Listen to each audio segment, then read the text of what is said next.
Howdy folks, how's it going? I'm here in Sedona, Arizona on Bell Rock, climbing around this magnificent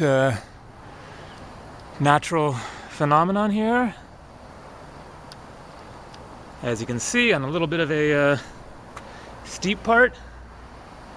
So there are hiking trails sort of all around the rock here. You can maybe see some people down there on some of the trails.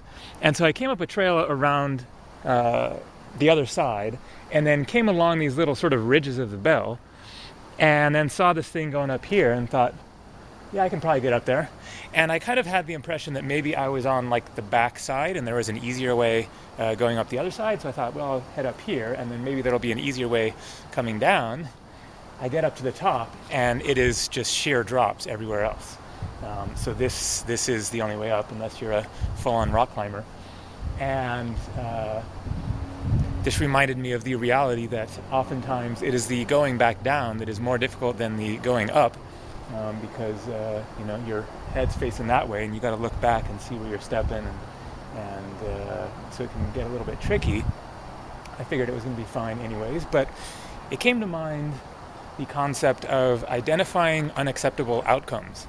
And I think the unacceptable outcome in this scenario is fairly obvious. You don't want to go tumbling down this cliff here, that's for sure. That would be the end of you.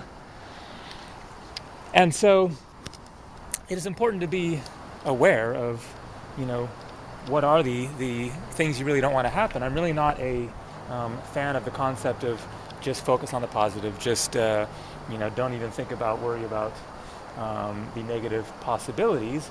You don't want to overly focus on them, be paranoid, be always worried and stressed out about what might happen and all the different, possible negative outcomes.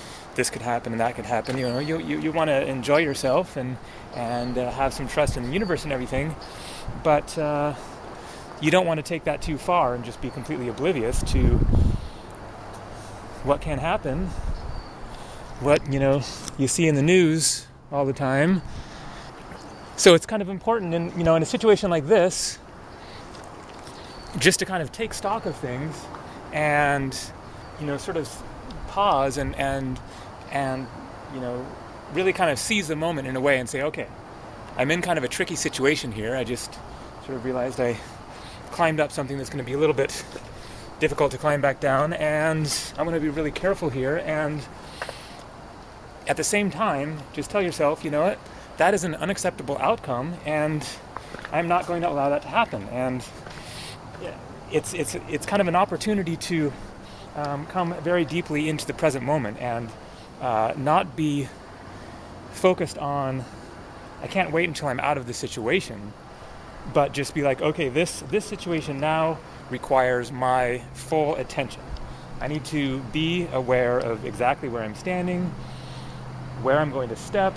Is that a piece of rock that could potentially break off if I put my full weight on it?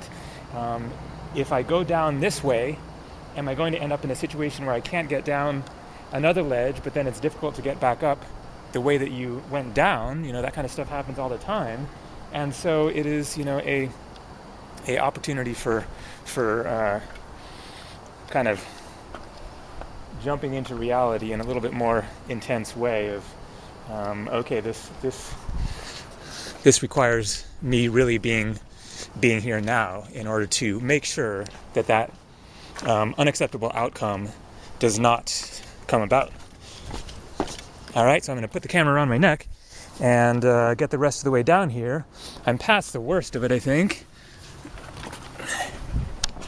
Show a little bit of the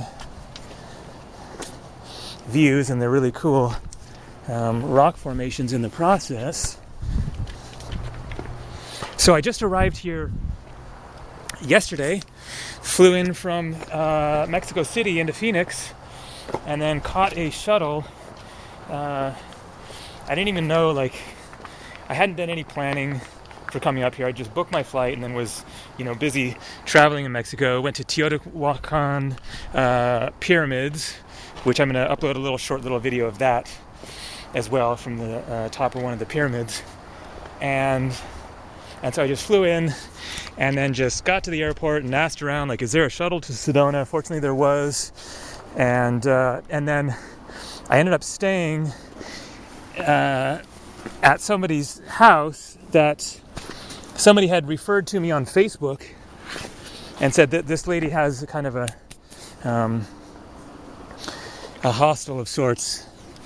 Basically, it's just a place to stay at her house. The truth is, it's kind of couch surfing that you have to pay for, but I didn't get any actual couch surfing offers. I tried with that, but anyways, gave me a place to stay for at least a couple of days until I figure something else out. And so here I am. I'm stoked to be here. This is, as you can see, phenomenal exploring. Just got to watch your step. And a lot more to see around here. So that's definitely down the worst of it. As you can see, some cloud cover. It was pouring down rain last night, and there was some rain yesterday. So this, I can definitely feel there's a little, it's not slick. This would be totally, insane to do if it was actually wet. But this rock is not nice and bone dry either. So from starting tomorrow, then the weather's supposed to get back to nice and sunny. I guess it's been awesome, clear, sunny, hot weather for months, and then this Alaskan weather front came in and cooled things down and brought in a little bit of much needed rain. But being end of April, it's gonna definitely be warming up from here. So all right, thanks for watching. Looks like I avoided the tumbling down the cliff scenario. From here, then I'm gonna take that ridge right there. Here, I'll go ahead and just wander around that side, get the views looking out that way.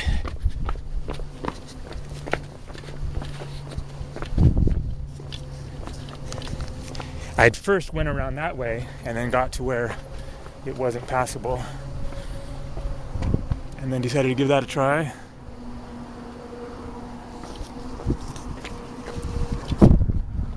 There's a highway going up to Sedona proper, is up that way, and the little town of Oak Creek is right down here. All right, check this out.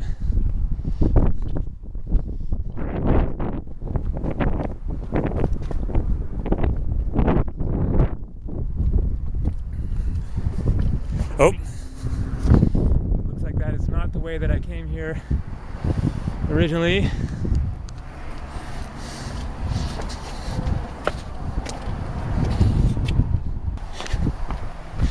All right, thanks for watching. Lots more coming from Sedona.